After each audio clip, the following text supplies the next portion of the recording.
Senate will come to order. I ask everyone present to please rise and repeat with me the Pledge of Allegiance to our flag.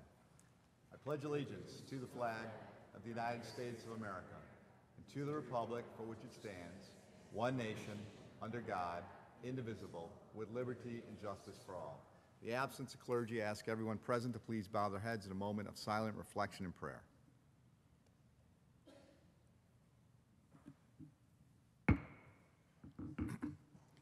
Reading of the journal.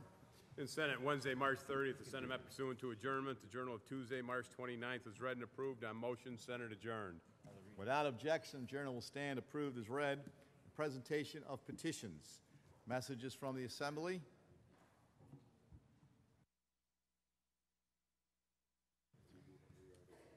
Messages from the Governor. Reports of standing committees. Reports of select committees. Reports of state officers and communications. Motions and resolutions. Senator DeFrancisco. Yes, on page 9, I offer the following amendments to calendar number 141, Senate Print number 4520 by Senator Croce, and ask that said bill retain its place on the third reading calendar. Amendments are received and the bill shall retain its place on third reading. I now move to adopt the resolution calendar with the exception of resolution 4649.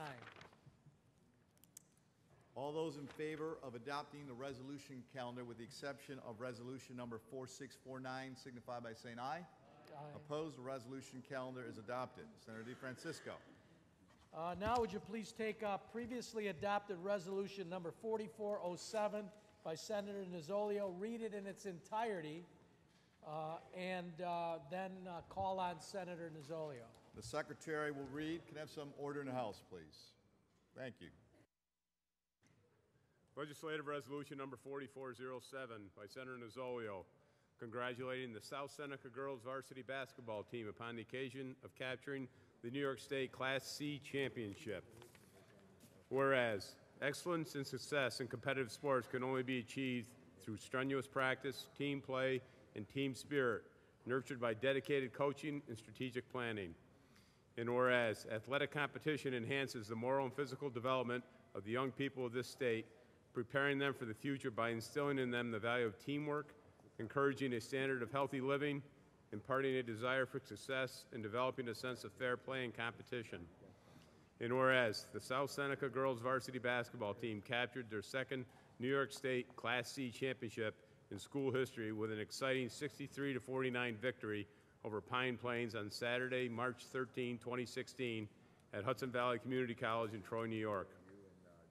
And whereas the athletic talent displayed by this team is due in great part to the efforts of Coach Heather Mott and assistant coaches Bob Mott and Joe Mastersy, skilled and inspirational tutors respected for their ability to develop potential into excellence. And whereas the team's overall record of 24-3 is outstanding, and the team members were loyally and enthusiastically supported by family, fans, friends, and the community at large. And whereas athletically and academically, the team members have proven themselves to be an unbeatable combination of talents reflecting favorably on their school. And whereas Coach Heather Mott has done a superb job in guiding, molding, and inspiring the team members toward their goals. And whereas sports competition instills the values of teamwork, pride, and accomplishment, and Coach Heather Mott and these outstanding athletes have clearly made a contribution to the spirit of excellence, which is a tradition to their school.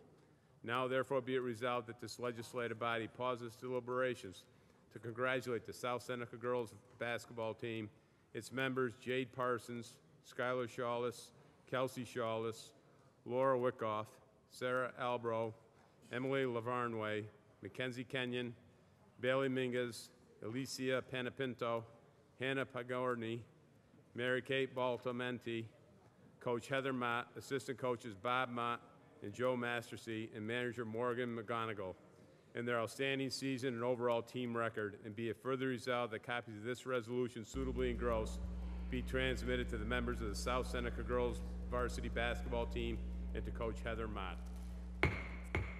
Some order in the chamber, please. Thank you. Senator Nozzolio. Thank you, Mr. President. Thank you, Leader DeFrancisco. This measure begins our deliberations on a long session, but it's great to start out in such a wonderful way, congratulating wonderful young women from the South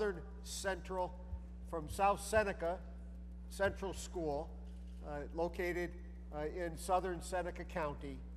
A small school, but a great heart with a wonderful community supporting it, and so proud of these fine young women who are state basketball champions.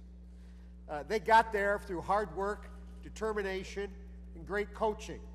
Coaching from a team led by Heather Mott, who is not simply a coach, also the athletic director and history teacher at South Seneca Central School. And together with her assistant coach, and I have been told to underscore assistant, Bob Mott, who is her husband, partner, and great coaching team that pulled together and helped lead these fine young ladies into the state championship. Congratulations to the Motts, and thank you for your leadership and above and beyond the call of duty in bringing the young ladies here today to be so recognized. In the regionals, this team defeated Holland, which is in Senator Gallivan's district. In the semis, they beat Northern Adirondack, that's in Senator Little's district. And in the finals, they were soundly defeating Pine Plains, which is Senator Serino's district. So we're very pleased that South Seneca stood so tall and so strong. And what's amazing about them in many, many ways, these are fine young ladies, wonderful role models for the entire student body at South Seneca, but also many will be returning next year, playing again, and so we look forward to their continued success. Mr. President, thank you for allowing us to interrupt the proceedings to congratulate fine young athletes who are exemplary. It's going to be a great week for New York State basketball teams with Senator DeFrancisco, myself, and all those who are Syracuse alumni are very pleased that the women and men have made it to the NCAA Final Four. They only need to follow the example of the South Seneca Central School Lady Falcons in their success, and I congratulate them and wish them all the best in the future. Thank you, Mr. President. Thank you, Senator Nozzolio. Senator DeFrancisco. Yes, Mike already told you about Syracuse, but you already knew that. But just a few years ago, they weren't very good. But based upon all the progress over the years and all the work, they unexpectedly got to the Final Four. But I'm going to mention somebody else. 4 years ago, a young lady from my district came here and we honored her because she was the Gatorade Player of the Year in high school. And this weekend, she's going to be playing for her 4th consecutive national title in women's basketball and probably the 4th consecutive Player of the Year award, Breanna Stewart. Now, I don't see too many 6'4", 7-foot wingspans on this team, but I don't think there's been any before like her anyway. However, what you do have in common is you have in common an incredible accomplishment that you worked hard for, and most importantly, you have these friends that you're going to have for life, for life. And I can attest to that because I'm an old guy, not so old, but I'm a pretty old guy, and the friends that I played with in high school, we still do things together. Maybe not baseball, basketball, but it's definitely things that are athletic, like golf and whatever else we do, tennis. So, congratulations. Cherish this relationship. Cherish this memory.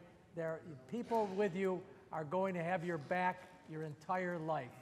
Congratulations.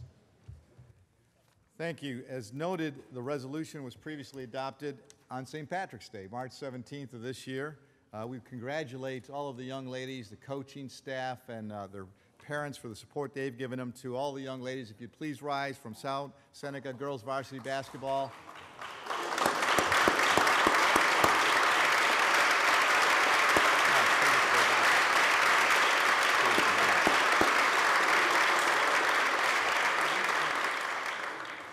We welcome you and extend the courtesies of the House. Congratulations and the best of luck in your future. Can I have some order in the House, please? Senator Nozzolio has offered this resolution for co-sponsorship. The resolution is open for co-sponsorship. Should you choose not to be a co-sponsor, please notify the desk. Senator DeFrancisco. Now would you take up previously adopted resolution 4413, also by Senator Nozzolio, read it in its entirety, and call on Senator Nozzolio. The Secretary will read. Legislative Resolution Number 4413 by Senator Nozzolio, congratulating student-athlete Aubriana Lantrip upon the occasion of capturing first place in high jump at the New York State Indoor Track and Field Championships. Whereas, excellence and success in competitive sports can be achieved only through strenuous practice, team play, and team spirit, nurtured by dedicated coaching and strategic planning. And whereas, athletic competition enhances the moral and physical development of the young people of this state, preparing them for the future by instilling in them the value of teamwork, encouraging a standard of healthy living, imparting a desire for success, and developing a sense of fair play and competition. And whereas this legislative body is justly proud to congratulate student-athlete Aubriana Lantrip upon the occasion of capturing first place in high jump at the New York State Indoor Track and Field Championship held at Cornell University in Ithaca, New York on March 5, 2016. And whereas Aubriana Lantrip, the daughter of Lori and Richard Lantrip, and a senior at Mid Lakes High School, competed against high jumpers from across New York State, earning first place honors with a spectacular 5'9" jump and a new personal best record. And whereas prior to winning the state tournament, Aubriana Lantrip captured the Wayne Finger Lakes League titles in both high jump and triple jump, and became the sectional champion in the high jump, long jump, and triple jump. She is also the Houghton Invitational high jump champion. And whereas in addition, this exceptional athlete has set new Mid-Lakes High School records in the long jump, triple jump, high jump, and 300-meter dash, and holds the Wayne Finger Lakes all-time high jump record.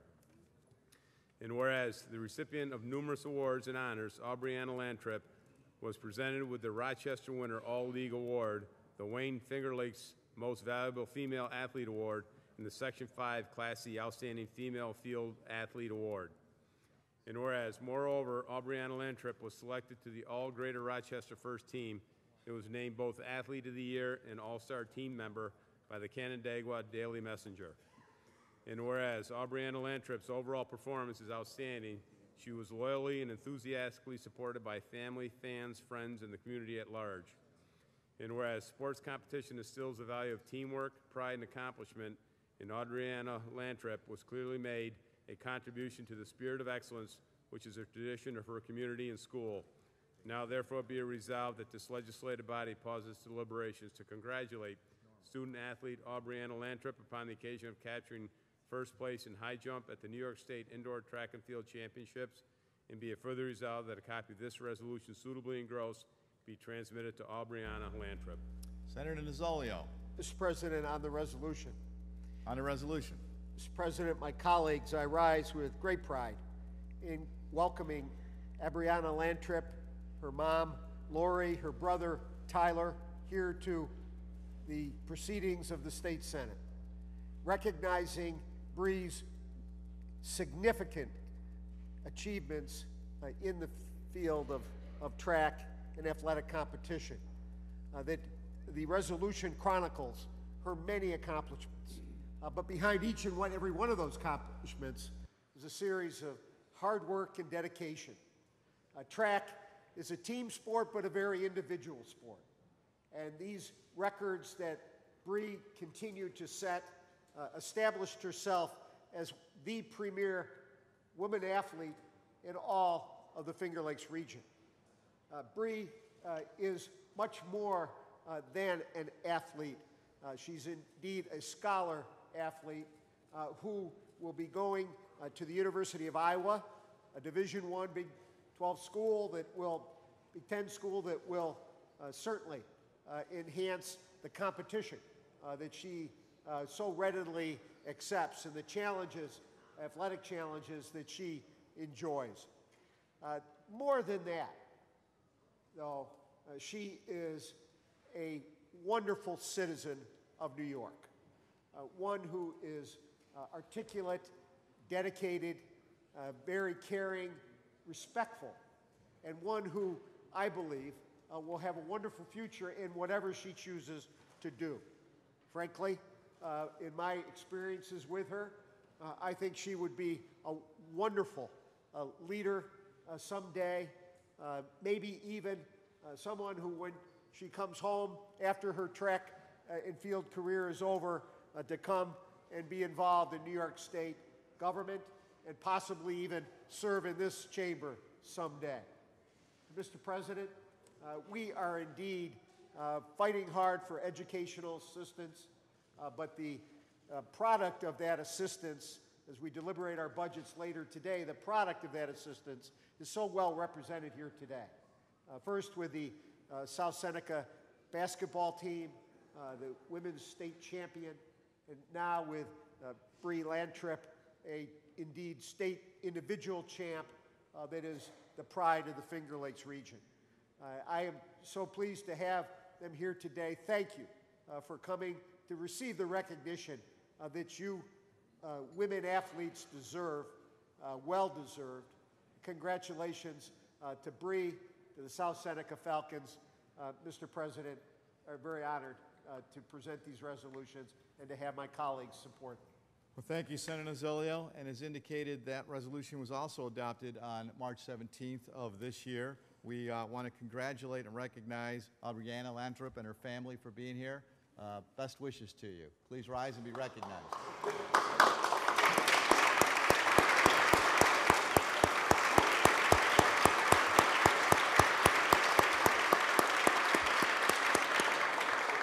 We extend the privileges and courtesies of the House. Senator DeFrancisco. Senator Nozzolio has also offered this for co-sponsorship. The resolution is open for co-sponsorship. Should you choose not to be a co-sponsor, please notify the desk. Senator DeFrancisco. And now the moment that we've all been waiting for. There's an immediate meeting of the Finance Committee in room 332 of this building, the Capitol. There will be an immediate meeting of the Senate Finance Committee in room 332. An immediate meeting of the Senate Finance Committee in room 332. The Senate will stand at ease.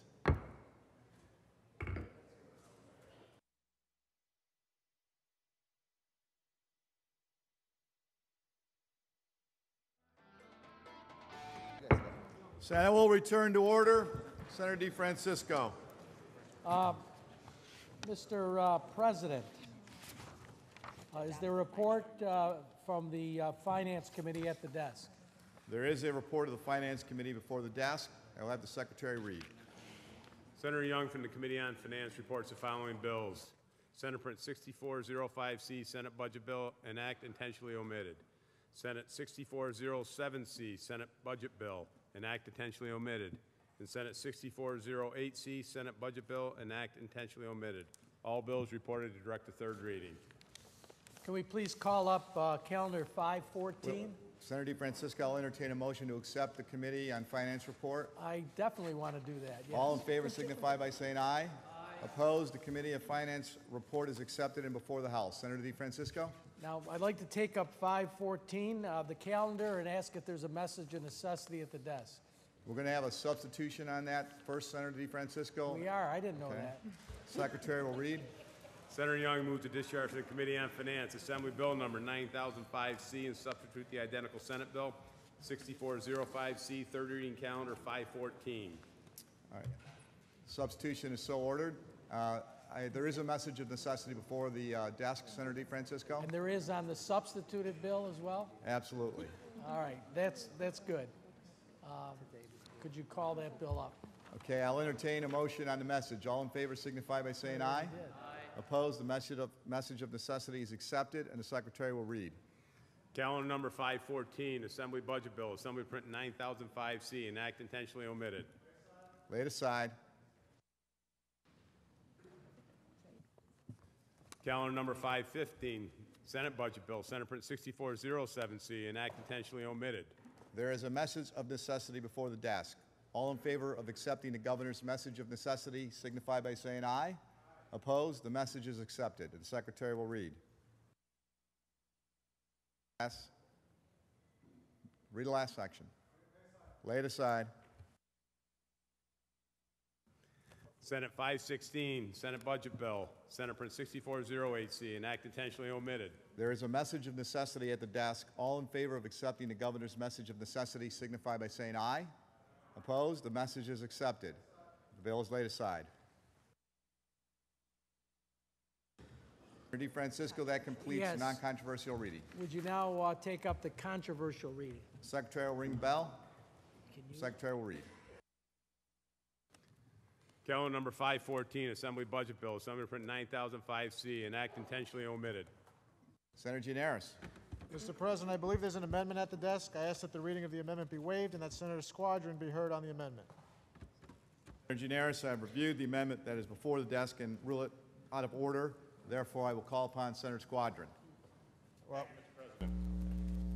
My amendment to this legislation is germane. It maintains the same purpose and addresses the same areas of law as in this underlying bill. As everyone in this House knows, the underlying bill impacts a great number of laws. I do understand why the President may have made his ruling in error in this instance, since this year the governor's proposal to dramatically alter ethics and campaign finance reform in the state of New York was not originally proposed in this bill. It was originally proposed in S6411, Part A in particular, when we talk about the item in the hostile amendment closing the LLC loophole. However, Mr. President, this very provision was in the equivalent bill last year in the 2015 budget, which I think is in and of itself an argument that it is germane. It's also an argument that Albany has done nothing to curb the crisis of ethics and integrity that has gripped the Capitol and the state for the last year and more. The relevance of this is that since this time last year, the former leaders of both houses of the legislature have been convicted of public corruption, crimes, federal crimes, both of which made specific mention of the LLC loophole. The relevance is the need in passing a budget of more than $150 billion to make a true effort to reestablish the faith of the people of this state in the work we are doing and the money we are spending. A budget is a statement of values and principles. It is also the legislature making choices with other people's money, with the taxpayers' dollars. And to do so without also addressing the taxpayers' ability to have faith in the independence of this government is an enormous mistake. Now, it's an enormous mistake that was made last year as well. And to all my colleagues, the hour is not yet late, but something tells me it will be soon enough. And so, if you've heard me say this before and you wish maybe we could get past this part of our annual festivities, I apologize. But we cannot do that. We cannot stand silently as we pass another budget while we still have the LLC loophole in effect in this state. For any of you who are new this year, the LLC loophole was opened through a decision made by the Board of Elections that contravened the purpose and letter of the law that allows limited liability companies to be treated as individuals under the election law. What that means is that limited liability companies can be used by individuals to contribute unlimited sums of money into the political process, even though we have an election law that very clearly is meant to limit the amount of the number of dollars folks can contribute. It means that limited liability companies can be used to shield the source of those dollars, as we saw in the Southern District courthouses in my district over the course of the last year, even though the election law is clear that the source of contributions is a critical part of the political process. The limited liability company loophole has been roundly criticized by editorial boards across the state. This is not an issue that starts and ends in Manhattan or in New York City or in Long Island in the downstate region. Papers across the state, in every region of the state, have editorialized against it because of its corrupting influence. In fact, my office did a report last fall on the LLC loophole, and we found some interesting facts. The median LLC contribution was almost 6 times higher than the median individual contribution. LLCs were 9 times more likely to contribute between $5,000 and $10,000 than individuals, and 8 times more likely to contribute between $10,000 and $50,000. That's before you even link the multiple sources that often appear to be disparate because of the ability of the LLC to mask the source. In fact, 22 different LLCs contributed nearly $2 million, listing 1,200 Union Turnpike in New Hyde Park as a contribution address. In total, there were 586 LLCs that contributed over $5,000, the corporate limit, the limit that would apply to corporate giving, which is allowable under the election law and is clearly how LLCs, one of the ways that LLCs could be addressed. In fact, one limited liability company contributed and provided the following address: 123 IDK, Buffalo, New York. I've spent some time in Buffalo, and it's a wonderful city. I do not believe that 123 IDK is an address in Buffalo. If any of my colleagues from Western New York would like to correct me, that would create a brief moment of levity in an issue that really does not merit any. There is no question that this state government, this legislature, this House needs to communicate what we all know is true, which is the majority of us, the majority of elected officials, are here because we believe in public service, because we care about our constituents and our communities. There is no better way to send that message than to close the LLC loophole. That was true last year before it had appeared in federal courthouses, and it is even more true this year. It's the reason the governor proposed it. However, this House is not just going to fail to pass it, this House has failed to even allow it to the floor for a vote. So, I have to apologize because you're going to hear the same thing from me again and again and again until this loophole is closed, until I can go to my constituents and all of us can go to their constituents and say an egregious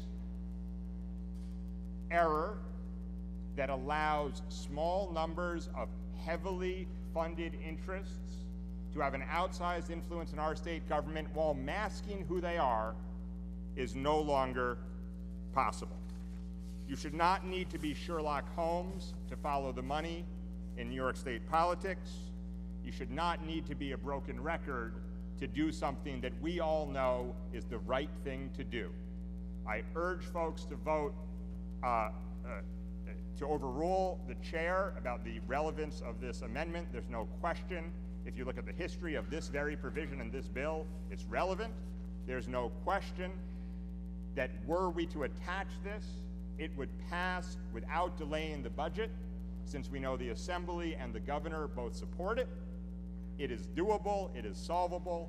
We need 32 votes to overrule my good friend sitting in the chair, and we can close this once and for all. And you know what? The headlines tomorrow across the state will be, in a shocker, Albany has stood up against corruption for reform despite all of the institutional interests that oppose that. For For that reason, I urge everyone to vote with me and overrule the ruling of the chair. Before I finish, I would like to point out there are other ethics reforms in the governor's package that are also not being addressed here. Limiting outside income for members of the legislature, implementing campaign finance reform, dealing with pensions of convicted lawmakers. None of those issues are being dealt with either. It is a shame. It is a discouraging way to start this budget, and hopefully between now and the end, whenever the end is, we will solve it. I urge you to join me in voting to overrule the ruling of the chair. Thank you, Mr. President. Thank you, Senator Squadron. Senator Gianaris has appealed the ruling of the chair. Senator Squadron has been heard on that appeal. All in favor of overruling the ruling of the chair signify by saying aye. Opposed? A show of hands has been requested and so ordered.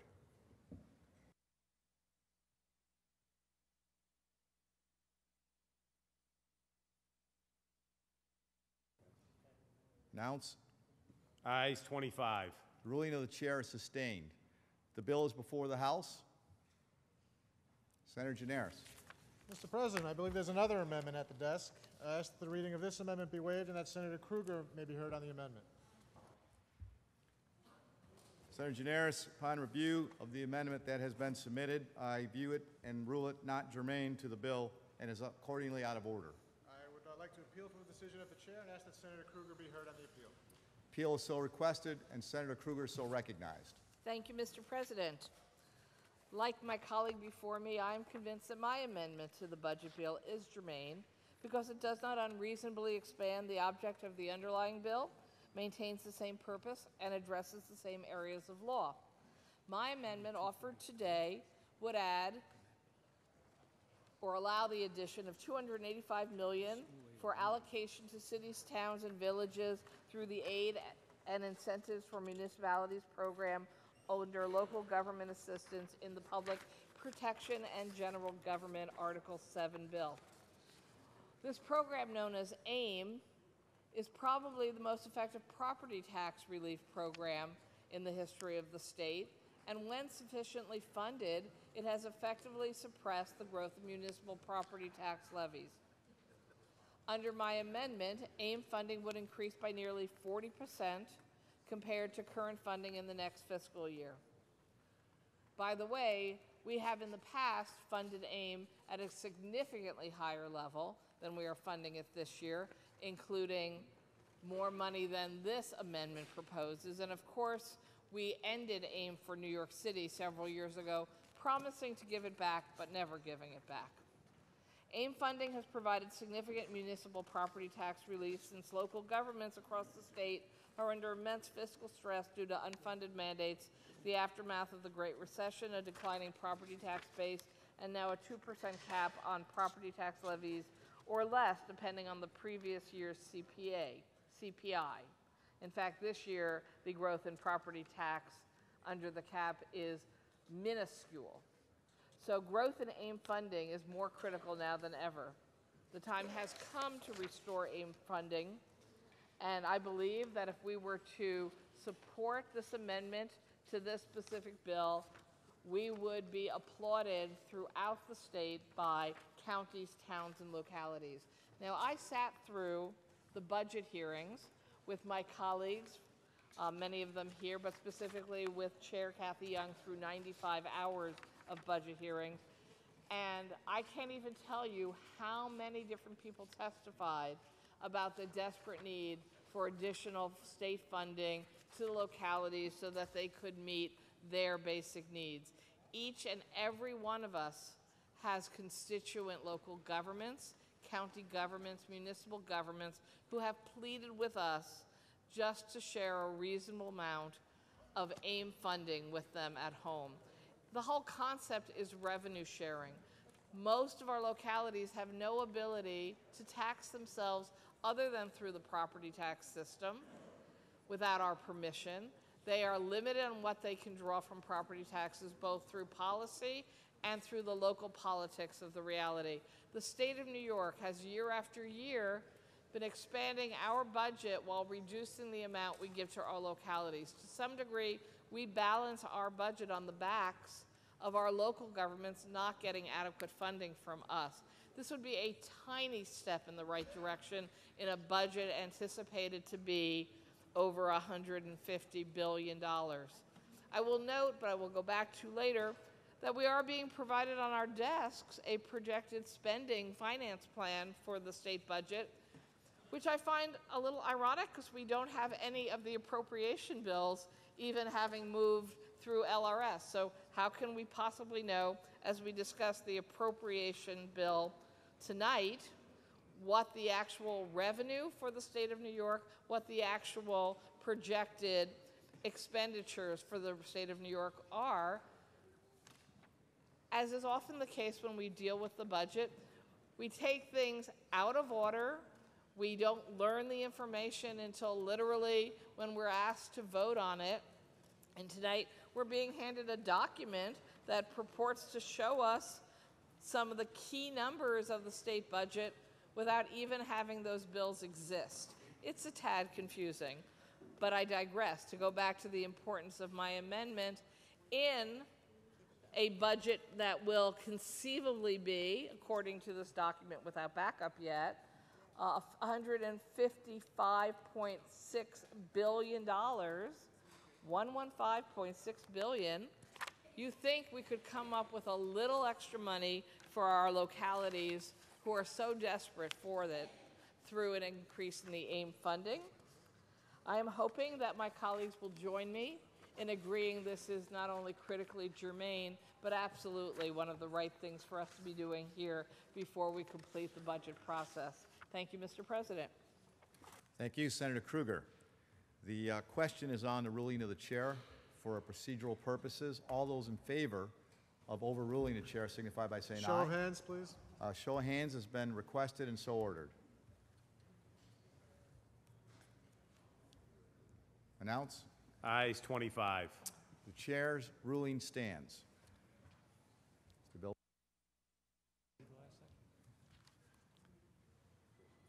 The bill is before the House. Senator Squadron. Thank you, Mr. President. The sponsor would yield.